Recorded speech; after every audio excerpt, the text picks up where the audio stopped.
I felt like, oh, I'm not weird anymore. You know, this is actually a thing a lot of people like, and I don't have to feel bad about it.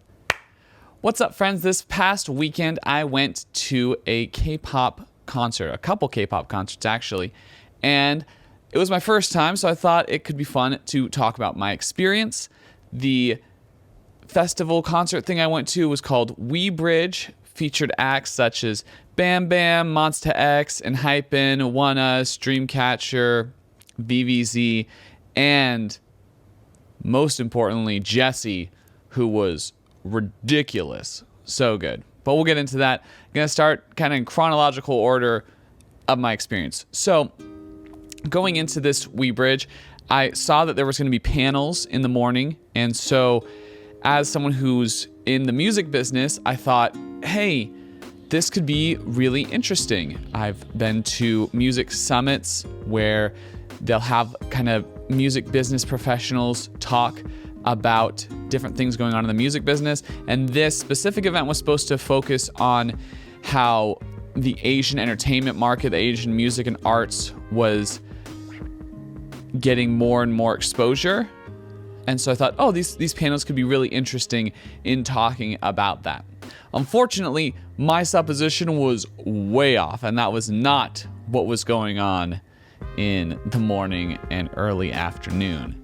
Instead, they just had artists come up and they had some interviewers talk to those artists about the music that they're creating. And it was really funny to me because I know that within K-pop, a lot of the artists are not allowed to write. Like sometimes contractually, they are not allowed to write music. And the interviewers would ask with pretty much all of the artists, like, what are your thoughts, or what do you think as you're creating this new music? And they all had these super politically correct answers where they were trying very hard to say, you know, like, oh, it's a great collaborative effort or something like that, just because in a lot of cases they don't write the music, and so they can't say, you know, we're taking it in this direction, we're making these decisions. It's like, you know, this collective is going this direction, you know, the brand is going this direction, which was interesting to see. It was also interesting just because in a lot of cases the artists didn't speak English, so the interviews would go from like English to Korean, Korean to English. It was a fascinating time. It was interesting. And I was hoping for like some producers to be there, or some of the songwriters who work regularly with K-pop, you know, someone like 24 or Teddy. I mean, those are a lot bigger names, but you know, someone that maybe worked with some of the artists that were there, but no producers were there, which was kind of a bummer for me because I was just expecting something different. But got to see a lot of cool art in the little gallery they had set up. Just great pieces, and there was some really good food from some local Asian vendors. That was dope too. But overall, I was kind of just put off because the expectation I had was completely different than what I got. And what I got was still good.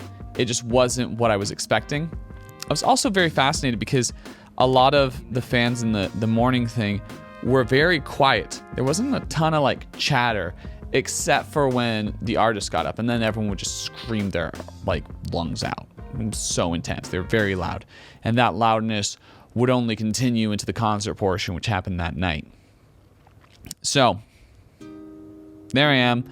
I got to the concert portion, and as I was kind of walking there, I was like, oh my goodness, I feel so tall. I'm normally just like a 69-inch guy, but there, everyone was pretty much short, and so I was like, this is going to be great. I'm going to be able to see this concert so well. What a blessing. You know, these thoughts going through my head, and I get there, and these two tall black dudes are right in front of me. And I was just like, oh, of course. You know, I get the seats right behind two tall black dudes.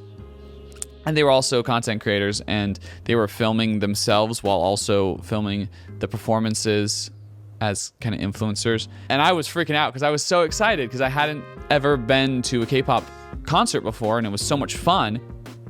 And so they started filming me too because they were just like, amazed by how like into it I was, because it was so much fun. So a few things I found interesting while going to the K-pop concert.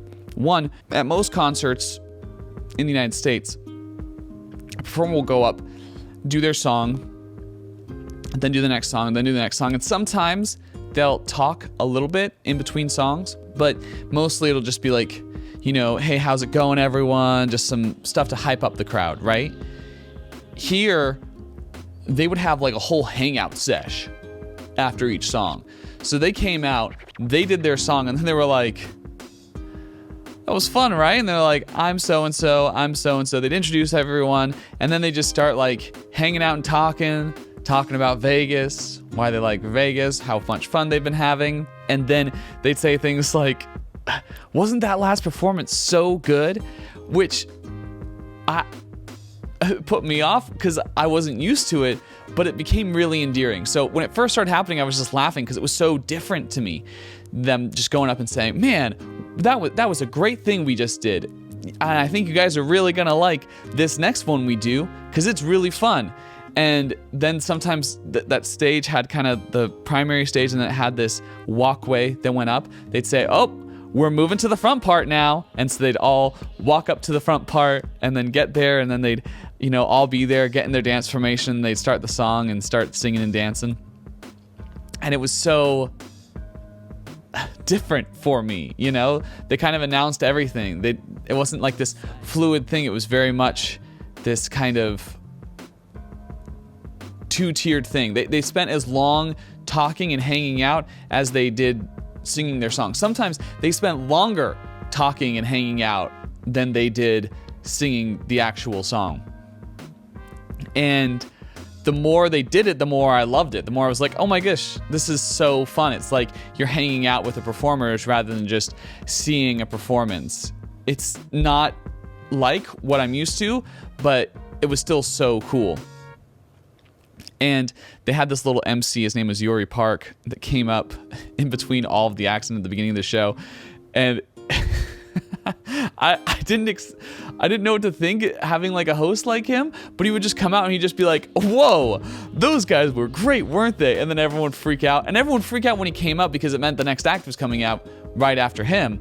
But he would just be like, wow, they're so good. And then he'd say, this next act, they are awesome. And then he'd give some accolades about the act, and then the act would come out. The whole process was kind of funny to me, but the more I did it, the more I loved it, and the more I thought, wow, this is such a cool experience and such a different way of doing things, but it's so lovable because they're still so kind of all in to it, you know?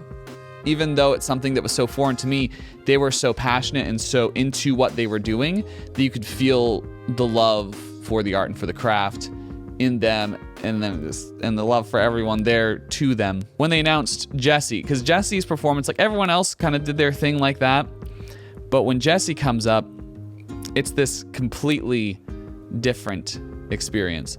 Because first of all, he says, you guys shouldn't know who the next performer is, and then this chant just starts, and everyone's just like, Jessi, Jessi, and everyone's so hyped to see her come out. And then she comes out, does her first song, and everyone's just going wild, just absolutely wild.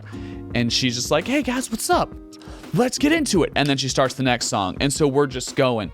And then after that, she spends like 20 minutes just hanging out and talking and asking people people are like, it's my birthday, and she's like, I'm so glad for you, happy birthday, what's your name? And then she says happy birthday in their name, and everyone's like losing it. So one person's like, oh, you're so inspiring. She's like, come give me a hug. So she like crawls on top of the security people and is like giving this girl a hug, and then her nipple slips out, but we don't see it. She's just like, oh shoot. And then she like goes behind and has to get adjusted and stuff.